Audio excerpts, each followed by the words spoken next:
ഇന്ന് സഖാക്കളെ എന്താ ചെയ്യാ, എന്താ എന്താ പറയേണ്ടത് നിങ്ങളെ പറ്റിയിട്ടൊക്കെ അല്ലേ? എന്താ ചെയ്യാ. അപ്പൊ വാർത്ത എങ്ങനെയാണ്? പിണറായി വിജയൻ പ്രതിപക്ഷ നേതാവാകട്ടെ എന്ന CPM സംസ്ഥാന സെക്രട്ടേറിയറ്റിന്റെ ശുപാർശ CPMന്റെ അവൈലബിൾ പോളിറ്റ് ബ്യൂറോ തള്ളി. തുടർന്ന് ഓൺലൈനായി പൂർണ്ണ ബീബി വിളിച്ചാണ് ശുപാർശ ഒരുവിധം പാസാക്കിയെടുത്തത്. അതും 3 വോട്ടിന്റെ മാത്രം ഭൂരിപക്ഷത്തിൽ.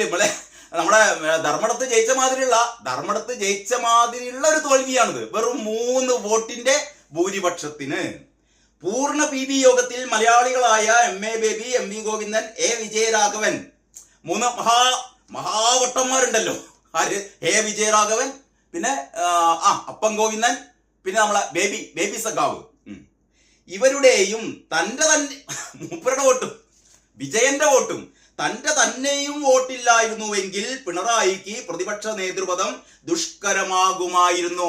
എന്റെ അപ്പൻ ഗോവിന്ദ, ബേബി സഖാവേ, A വിജയരാഘവ, നിങ്ങൾ 3 പേര് എന്തിനാടോ ഇയാളെ വീണ്ടും നാറ്റിപ്പിക്കാൻ വേണ്ടി പോകുന്നത്?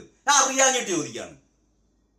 അയാൾക്ക് വിവരമില്ല. അയാൾക്ക് വിവരം വെള്ളിയാഴ്ചയും ഇല്ലാത്ത ഒരു പോങ്ങനാണ്. നിങ്ങൾക്കൊക്കെ അറിയാം.